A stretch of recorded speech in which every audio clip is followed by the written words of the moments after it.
Screen दिसते properly?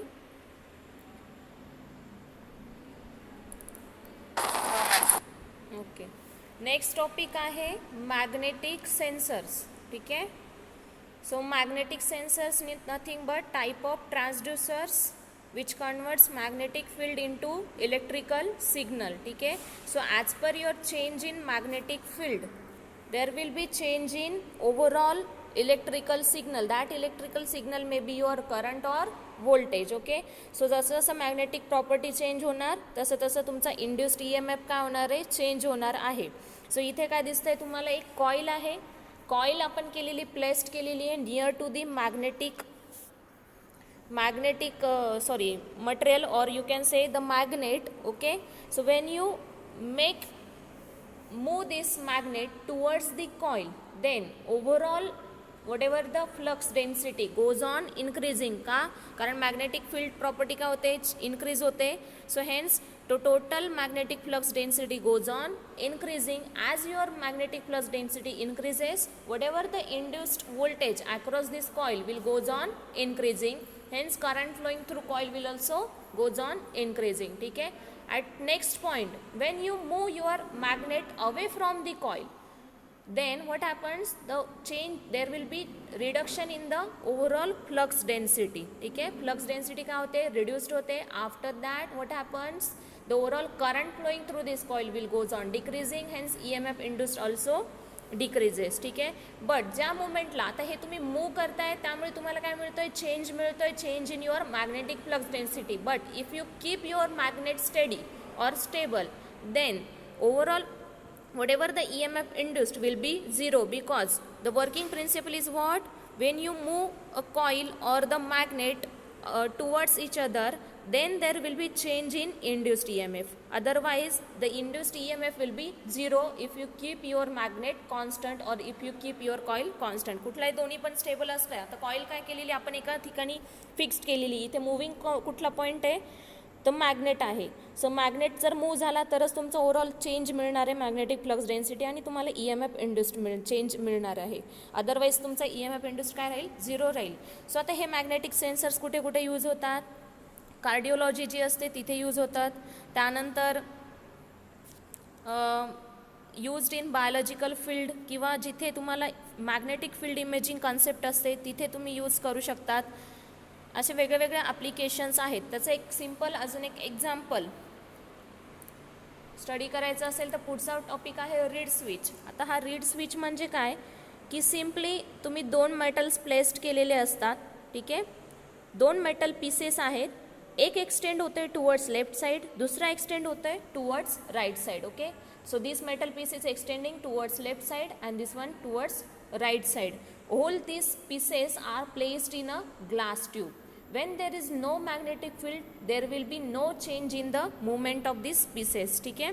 पण ज्यावेळेस तुम्ही काय करताय, मॅग्नेटाइज्ड करताय by placing the magnet near to this system, ते काय होत आहे, they will attract towards each other. मग यांच्यामधला जो डिस्टन्स होता तो डिस्टन्स काय झाला आहे, रिड्यूस्ड झाला आहे. आणि जशी जशी तुमची इंटेन्सिटी किंवा मॅग्नेटिक फील्ड चेंज होते तसं तसं त्याचा मुवमेंट होते, आयदर इन अपवर्ड डायरेक्शन और in downward direction. So this is the best example of magnetic sensor which is called as reed switch. ठीक आहे. रीड स्विच कॉन्सेप्ट काय आहे, where two simply magnetic pieces are placed extending from towards left and right side. Whole this circuit is placed in the glass tube. When you kept magnet near to it, then they will attracted towards each other and the movement of these magnetic pieces takes place inside the glass tube. Okay. So this was about reed switch. Next आहे तुमचा very common and very much important, that is Hall effect sensor.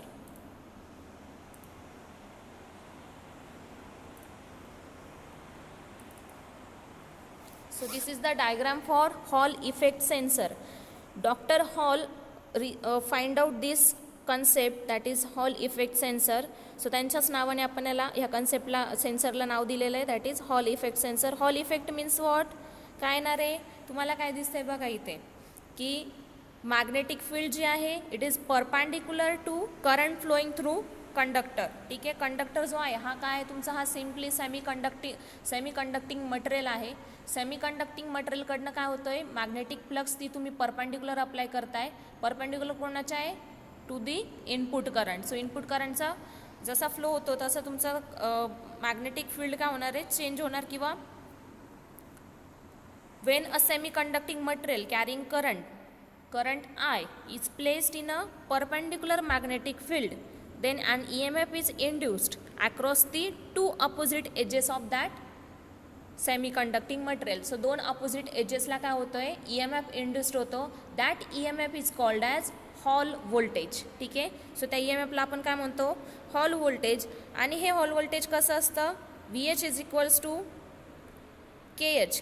VH is hall voltage कसं असणार आहे, it is directly proportional to current, it is directly proportional to change in magnetic flux with respect to time.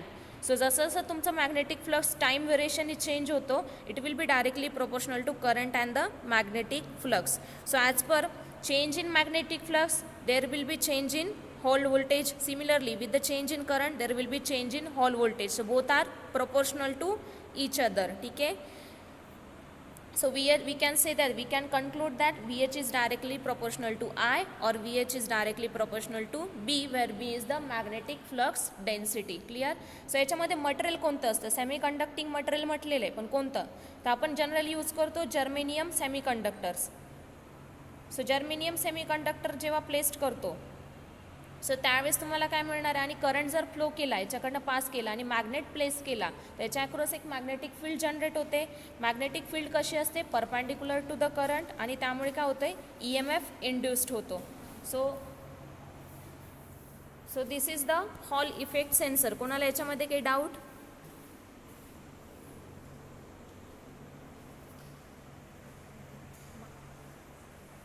Ma'am एकदा repeat करा. काय repeat करा.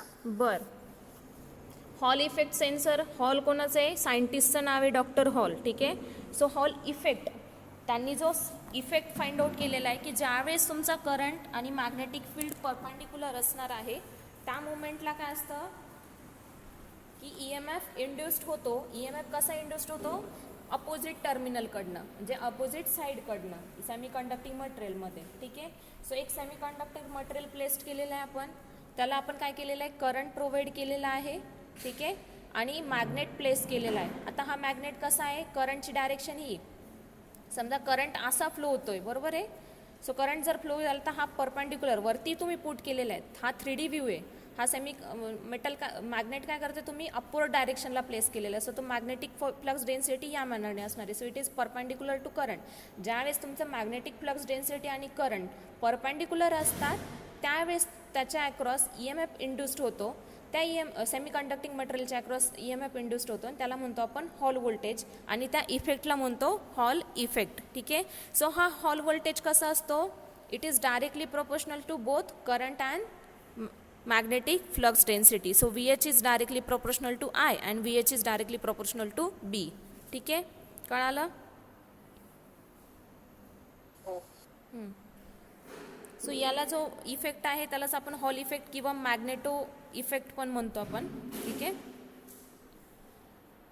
Germanium, silicon जे semi conducting materials आहे ते कॉमनली यूज्ड होतात. मोस्टली प्रॅक्टिकल ॲप्लिकेशन्समध्ये आपण germanium material use करतो. ठीक आहे, सो हे होते मॅग्नेटिक सेन्सर्स. ठीक आहे, आजच्या लेक्चर पुरतं एवढं सफिशियंट आहे. ह्या युनिटमधला आपला फक्त एकच टॉपिक राहिला आहे, पायरोमीटरचा. तो मी नेक्स्ट लेक्चरला तुम्हाला एक्सप्लेन करेल. ओके.